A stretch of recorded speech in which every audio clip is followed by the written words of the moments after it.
I'm excited to introduce Duane Dunston, who will be talking about creating an incident response toolkit and also learning a foreign language. Duane is a senior adversarial engineer at Cloud Range, a former associate professor of cybersecurity at Champlain College. He's been in information security since 1997, working in both the education and government sectors. His specializations are in red teaming, blue teaming, threat intelligence, risk management, practical use of cryptography, security education, threat hunting, and using technology for social change. Duane also spent 6 years as an incident responder within the government, and he's a mentor for the Vermont Cyber Patriots program. He holds a BA and MS from Pfeiffer University and earned his doctorate at Northeastern University. He's a frequent contributor, we see him a lot, to the cybersecurity industry, having written dozens of articles, created courses and programs, and spoken at industry events. Duane, we're so excited to have you. Take it away. Thanks a lot, Leslie. Thank you, folks, for attending. So talking about creating a first responders toolkit, and this is really designed for that initial, we're not quite sure there's an incident or not, and we want to just, run a toolkit, want to basically create a snapshot of what's running on the system, the latest processes that ran, current services running, network sockets, etc. Or if there's a known security incident as well, and you know that something's going on because someone said there's pop-ups on the system, you look and see there are definitely pop-ups on the system or other behavior that you may suspect. Or if you're doing an investigation and you need to collect data from multiple systems to see if there's been, for example, lateral movement where they move around to different systems on your network. And so this really is about that, more about the first response, the initial collect data. Let's try to collect as much data as we can, see if we can figure out what's going on, and see if we have an actual incident on our hands, or once again, if we have a known security incident. So who actually uses this tool? Who's trained to use it? Really, it can be anybody. It just requires training. It requires ensuring that people who are going to use this tool have run it before. And sometimes you may have to talk someone through it who's never run it before, and that's all right as well. It depends on your organization. It depends on your context, depends on the size of your organization. And if you're in a distributed organization with thousands of people, you may not have the opportunity to train everybody on how to use it. And so you can talk them through it. And we're going to take a look at that toolkit today to show you basically how it's created. And so when you're running that initial response toolkit, running from a USB device is good when you have that opportunity, or you can run it directly on the device that's impacted. A lot of debate about whether or not to do that because if you have malware on a system that's looking for or has anti-forensic capabilities built in, it could hide itself, or if you may lose evidence because things overwriting in memory and overwriting on disk, etc. There's a lot of debate back and forth on what's the best option. If you plug in a USB device, that could give away that you're on the system and running things.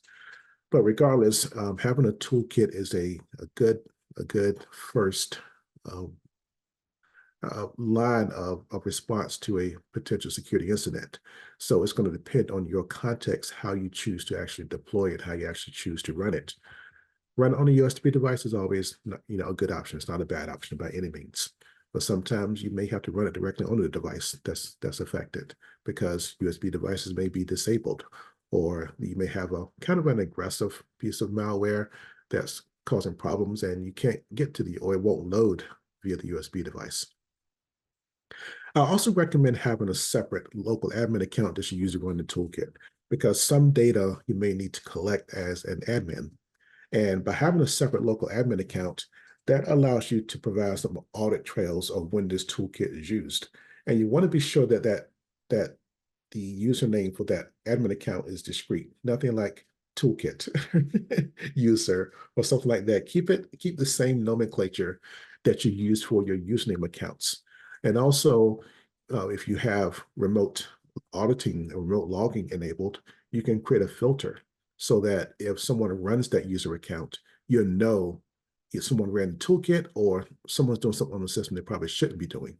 So try to run it as with a separate local admin account so that you can keep track of its use, because it collects a lot of data on the system. And realistically, it probably collects more data than it probably collects a lot less data than an attacker potentially has on your organization and on your systems. So the actual toolkit itself, it can consist of a variety of things. They can be free or commercial tools.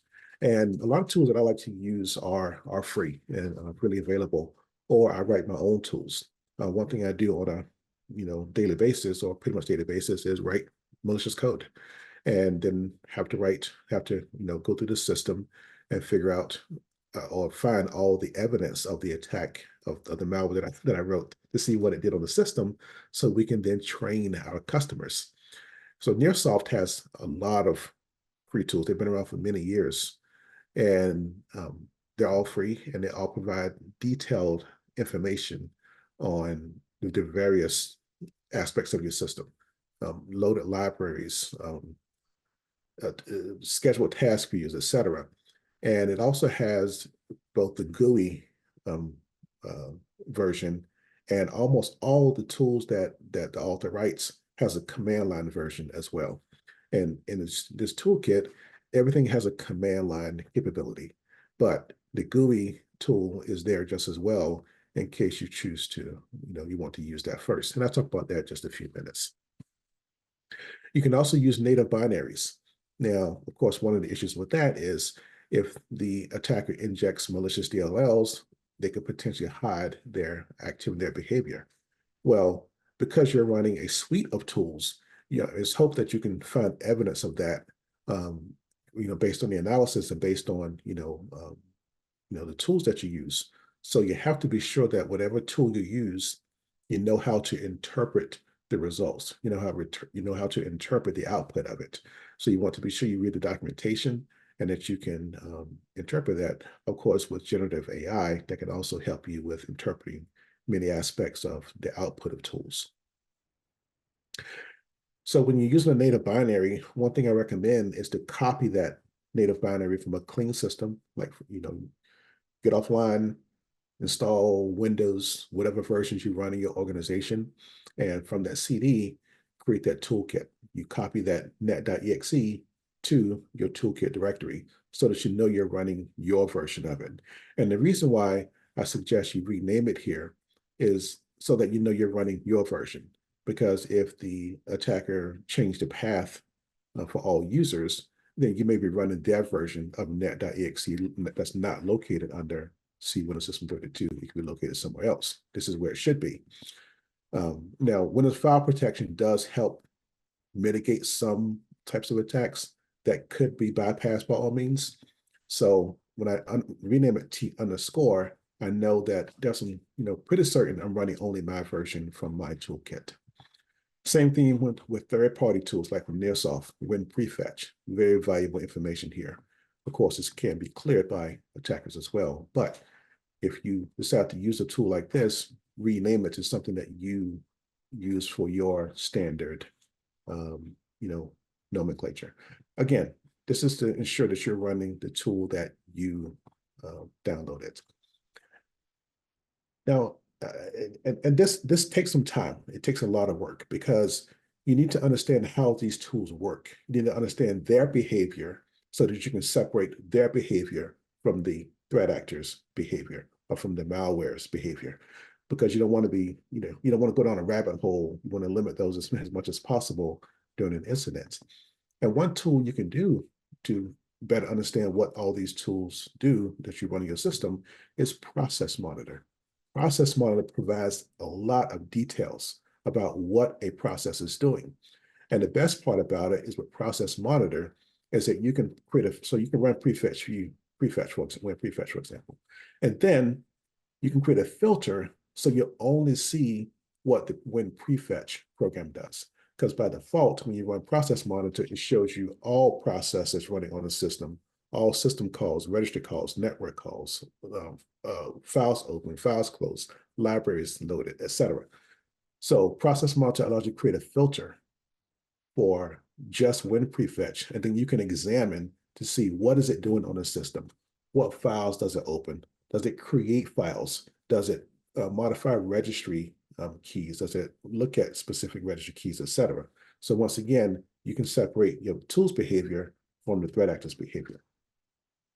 And the best part about it is that you can create that filter with process monitor, and then you can save those results so that you always have that when prefetch profile that you can use to compare to, an analysis.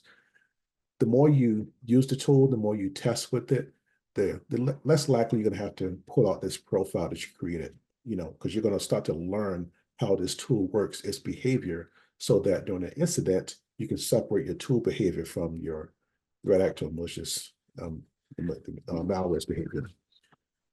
It's really important you test this tool often. As you add a new program, run the tool, be sure it works virtually flawlessly as much as possible. So you want to test and then test again and then test a little bit more. And just like the council mentioned in the last presentation, you want to create exercises so that you can put it to use. So you don't just run the toolkit and then wait for something to happen. You can use a program like MITRE Caldera, which is a threat adversary emulation tool, and it's open source. So you can download MITRE, fire up the web console or web page, and then you can run an attack on the system and run your toolkit, and then see if you can detect what the behavior was from that run. So you learn how to identify malicious code on the system. And the more you do it, the more you're going to start developing some behaviors of performing really cursory reviews. Cursory meaning you can look at it real quick to see, okay, does anything really stand out right away? If not, you got to do a much deeper dive, which you're probably going to do anyway. But MITRE Caldera allows you to choose a variety of preset attack profiles, and you fire it off on some systems, run the toolkit, and then see if you can detect the behavior. Because they document the behavior of the TTPs that they emulate, then you should be able to go back to your toolkit to see if it's able to pick up and detect those TTPs that have been executed. So let's take a look at this toolkit here. And this is going to be made available just a script, because some tools, your antivirus and defender or whatever you use may fire off, and I don't want anyone to think I'm infecting their systems. But I do provide links to the website so that, one, you don't just download this tool and run it. I'm still an educator at heart, so put some things in here for you to do as well. So basically, the script starts off with some prompts. If you don't need these prompts here, you can comment these out. But essentially, if you have a ticketing system that you use for incidents or help desk requests, you can type in the incident or the ticket number as references, and then the username of the person who was logged in when the system started misbehaving. Or if it's admin, then you log in as admin. If it's GNU, then you type in GNU here. And the reason why you do that is because it basically creates a directory structure so that it has the ticket number and the computer name that it ran on. Because if you run this on 15 systems, then you're just going to have a computer name with 15 systems on it, but you won't know a ticket number or what incident is attached to. So you can keep track of it easily by having the ticket number, the computer name, and then the dash results. And then inside the results folder is where all the data that was collected is stored. And you can always change this to whatever other thing you use. If you have a combination of 32-bit and 64-bit systems in your organization, you can uncomment this so you can put in an architecture. Because with some tools, they have a 32-bit version and they have a 64-bit version. Sysinternals, Nearsoft, they both have 32 and 64-bit versions. And what you can do is then add this variable %AR to some of your tools. Like if there's a 64-bit version of cports, it's going to be cports X or 64. So you can put %AR here.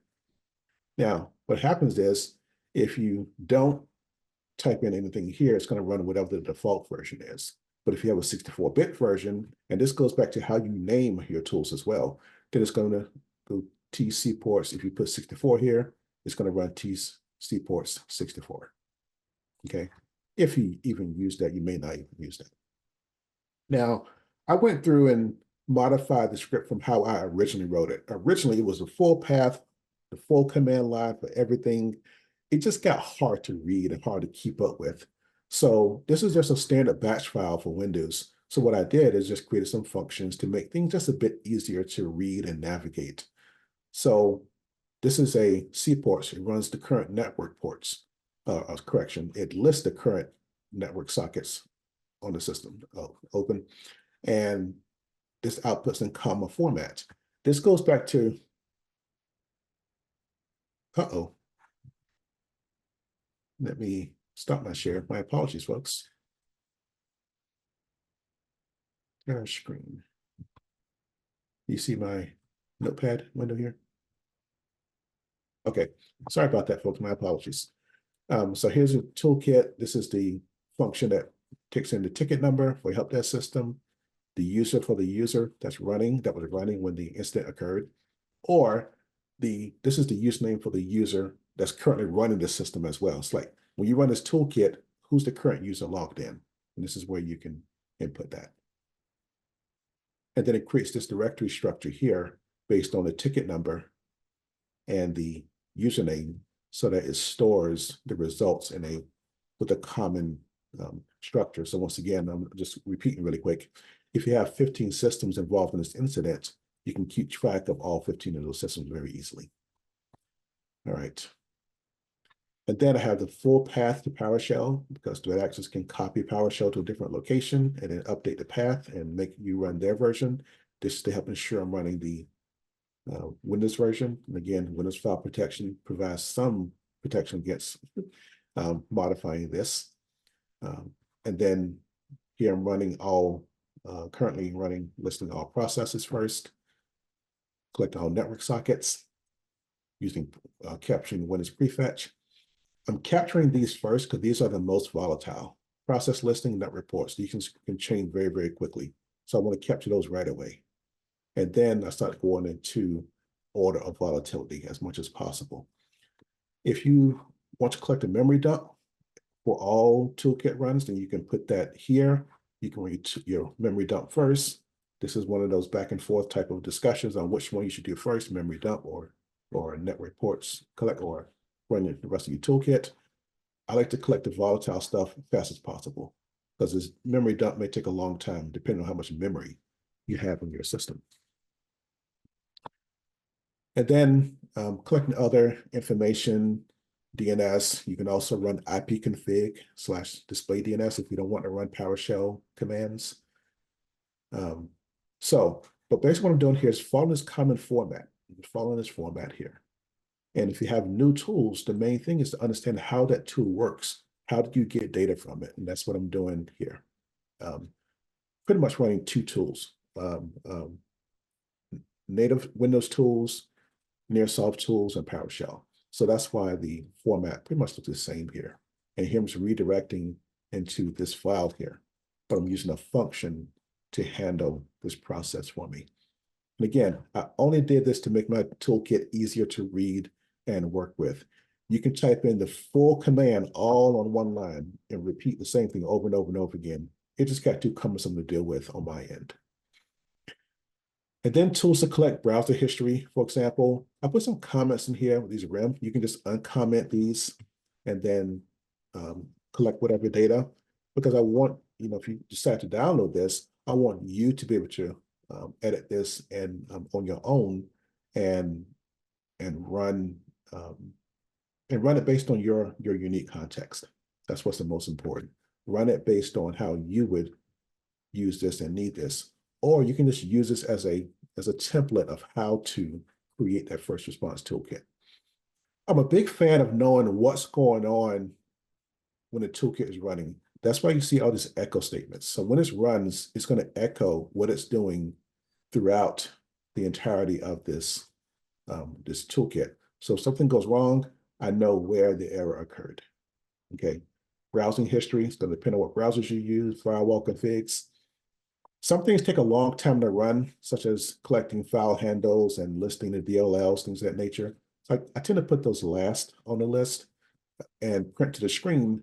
This may take a while to run because when you're running a program and it hangs for a long time, your first thought is, uh-oh, something happened, and you kill the process. So this is the lapse the person's running this know, okay, if it takes 2 minutes, just give it a little bit more time.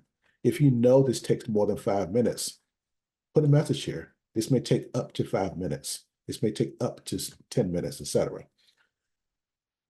And then I'm collecting the timestamps for all files, in this case, under the user directory that's impacted by this particular incident.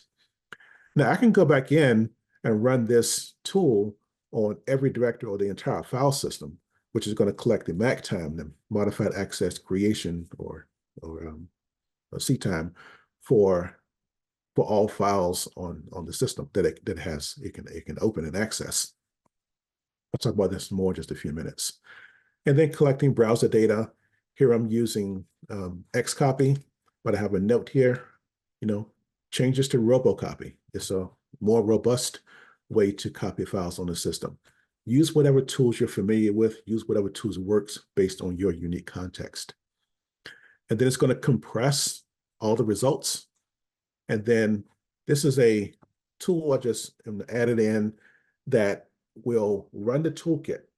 So you talk to somebody on the phone, they run the toolkit, and to help minimize the amount of work that they have to do, they run it, and then this will automatically send the results to a remote server for analysis.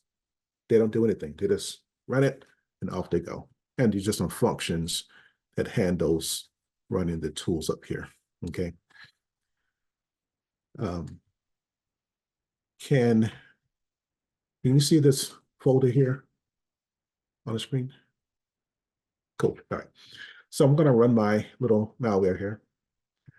This is what I wrote for the Mosaic Institute. I always write my stuff and go. So this is a little simulation of a ransomware attack on this system. And you can see that they want 5 Bitcoin, and it's going to keep popping up every 5 seconds until I either pay it or I figure out what the malware is. See, it's just going to keep popping up. So here's my toolkit folder. I extracted it, I downloaded it, and now I'm going to run it. There we go. Ticket number 1 looks good. See, that's what malware does to you, annoys you. All right, and see how it's printing to the screen what's going on with the system, with the toolkit as it's running. So if I'm on the phone talking to someone running this, and they're saying it's taking a long time, I can say, okay, what's going on? What do you see on the screen? So they can give me some feedback on whether or not the toolkit is running. If there are errors, they'll see those errors and they can tell me what those errors are. So this is very helpful for folks who may not be, an IT person, but you're able to still communicate, they're still able to give you some feedback on whether or not the toolkit is working like it should be running. And so while that's running on my Linux box here is where I have the server running. And what's going to happen is when the toolkit is done running, there are some few errors there because it was not able to access and open some files, but the toolkit still runs, collects as much data as it can. Here it's compressing all the results. All right. And over here, you see there's my send IR. I just uploaded the results into this folder here. And now I can work on my analysis. Oops. Oops. I am. There we go.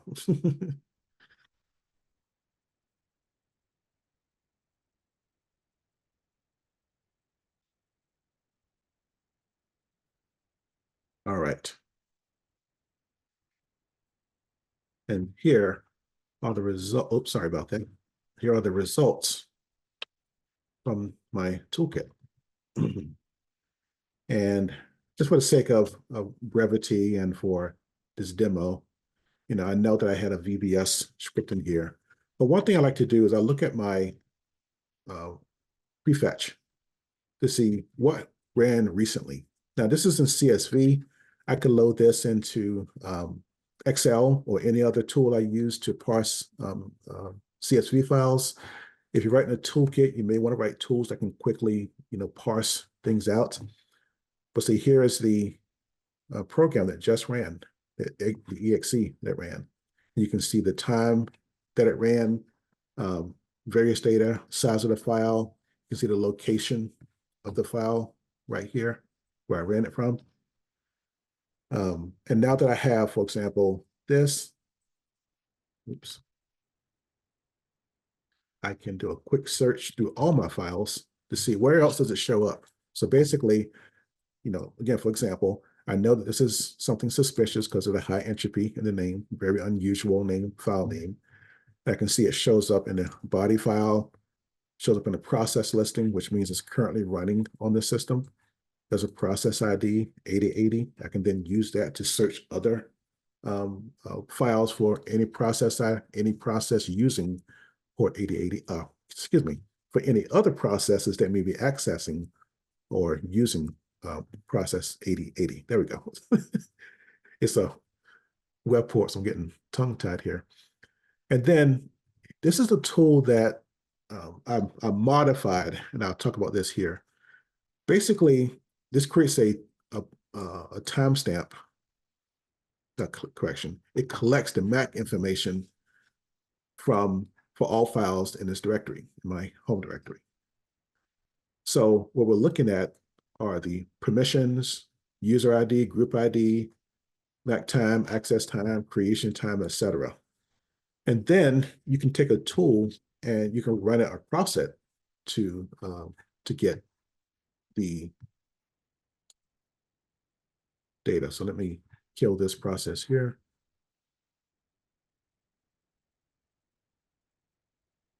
All right, there we go. So that'll stop popping up. So I'm going to open up a command prompt here, just for a quick demo. Let's go body file, process. So let's go body file, that's H. It creates a body file or processes a body file. And what that means is I can take this file that from the results,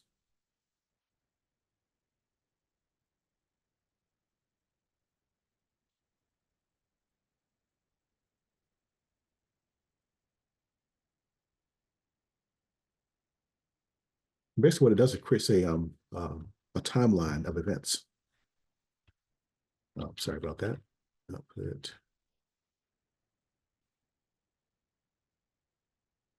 How about they forget to how to run your own program?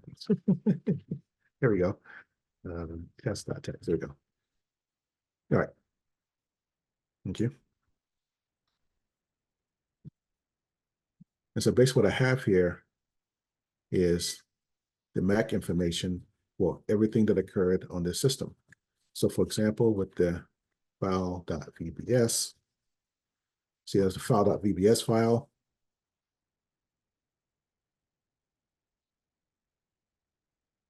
There, the file.vbs file again. And here we go. You can see that file right here was executed. And now you're starting to see my toolkit that was used right here. Now, just before all this, you can see this .crypt, .crypt, .crypt, .crypt, .crypt. So now we know we're dealing with ransomware in this case. It went through, it searched my home directory and encrypted the various files that I have on my system. Right. So that's the basic way in which this toolkit runs. It captures a lot of data on the system.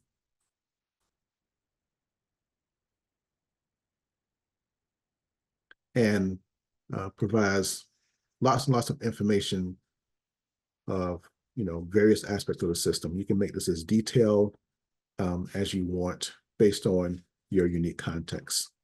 DNS queries that occurred, which can be very invaluable to you. Be sure you have tools that you can use to parse and process this really much easily than looking at it like I was just doing, just for demonstration.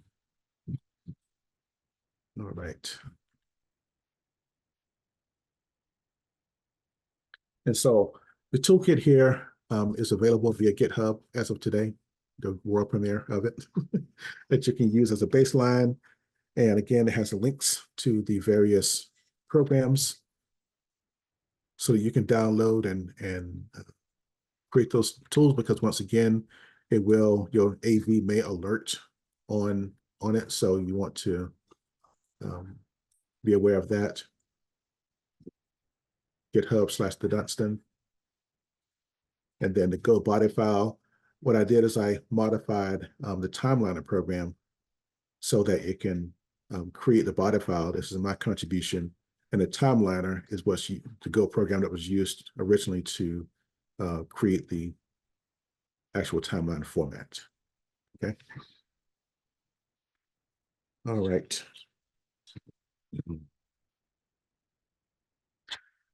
And so,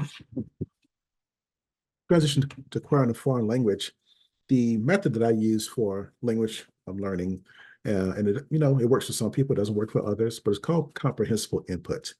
And the emphasis is on learning the language in context to, how it's used.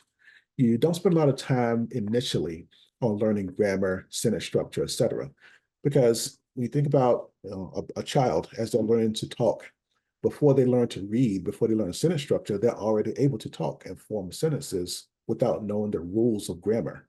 And so comprehensible input follows that format for language acquisition, not just learning or memorizing words, but actually acquiring the language, learning to speak the way native speakers do.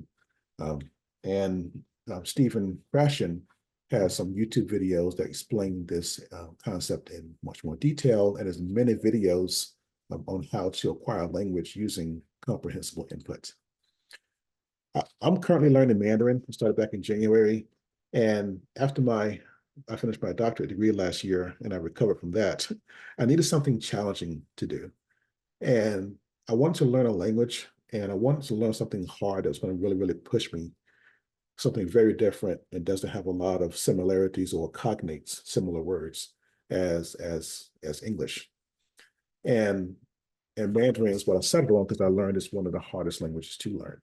So there are a few sentences I'm going to share with you. And if there's any native speakers, I hope I'm doing it justice here. 3 months in. Okay, so typically, when you don't want to just sit and learn a language just by someone speaking to you and hope you figure it out. You got to have some context to it. For example, 我是 Duane.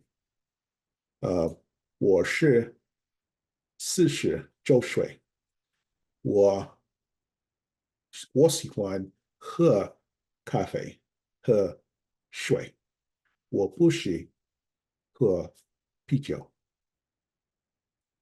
And if you're not a Mandarin speaker, or if you are, I hope you understood what I said, but you don't have a lot of context to what I'm saying there. So with comprehensible input, there's typically a lot of gestures, there's props, there's things so you can visually see what's going on and can understand the context. You may not understand all the words, but you'll start to pick up what many of the words mean. For example, if you're a child, you say, go get the ball. You don't know a child typically doesn't know what go get the ball means. They know what ball is. And so they get the ball and they start to learn go get eventually means, okay, I need to go do something, go grab something. So if I change the context of how I just taught you, 我是 Duane. 我是 Duane. 我是4周水. 40周水. 我喜欢喝咖啡和水.喝咖啡，喝水，喝喝咖啡，喝水。我不喜喝啤酒，我不喜喝啤酒。And so 我是 Dwayne. I am Dwayne. 我. You can probably figure out 我. I'm pointing to myself. 我. I have a birthday cake here.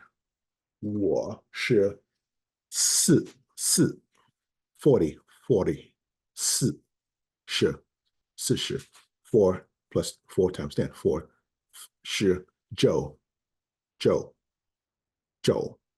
I'm 49 years old. Based on his birthday cake, you can probably start to put together. I'm telling you what my age is. 我是 Joe 49 years old. 我喜欢 I like 我喜欢喝 probably tell us drink 喝咖啡.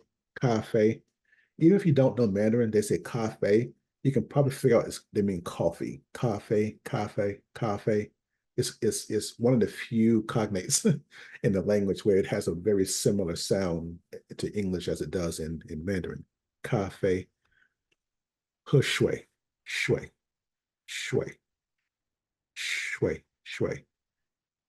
water 水. So 我喜欢 I like to drink coffee 喝水 and water. I said 喝 and then 喝水. Mandarin has different tones. 喝 means drink. It's a different tone. 喝 and then 喝水 and I like to drink coffee and water. 我不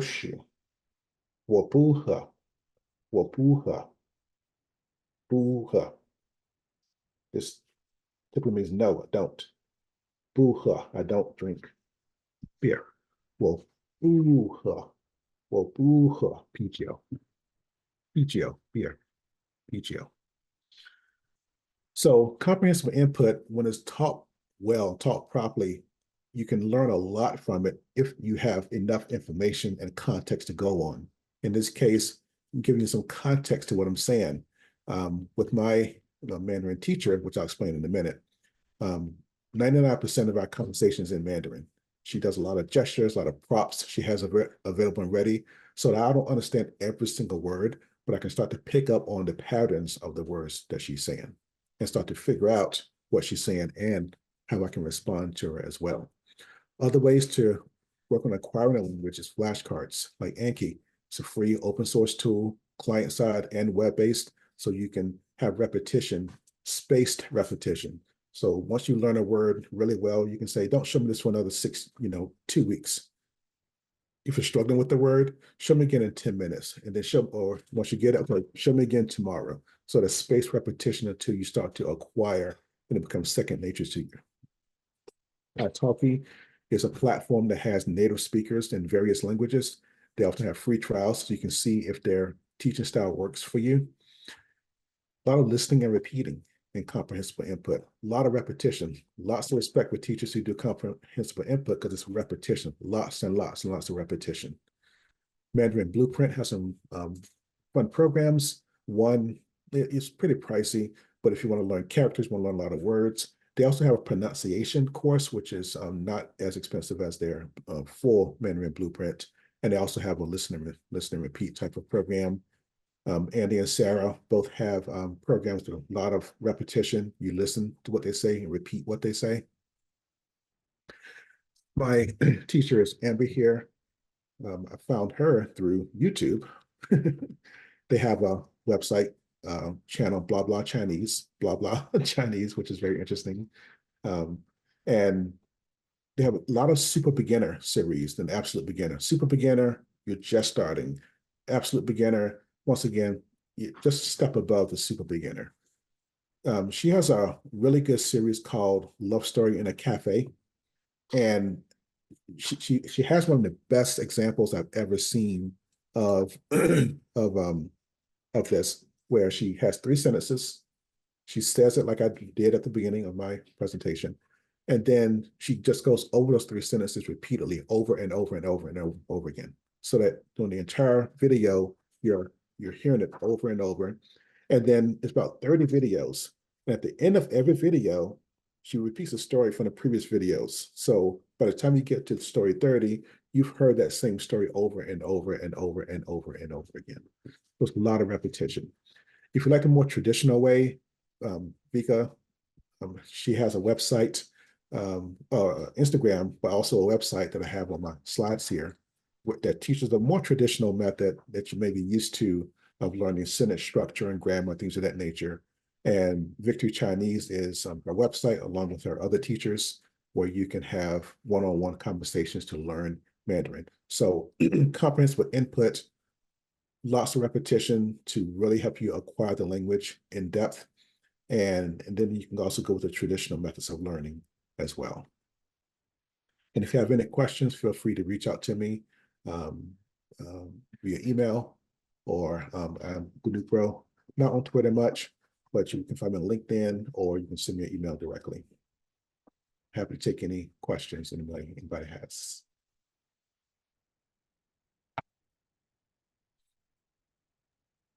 Duane, you are marvelous. Thank you for the incredible talk. Going through the chat, there was a question earlier on regarding the toolkit account. Do you recommend a local account that's an admin or a domain account scoped like a local admin? Oh, it typically you can go with a local admin account. Some data you can get from the domain without having to be an admin at all.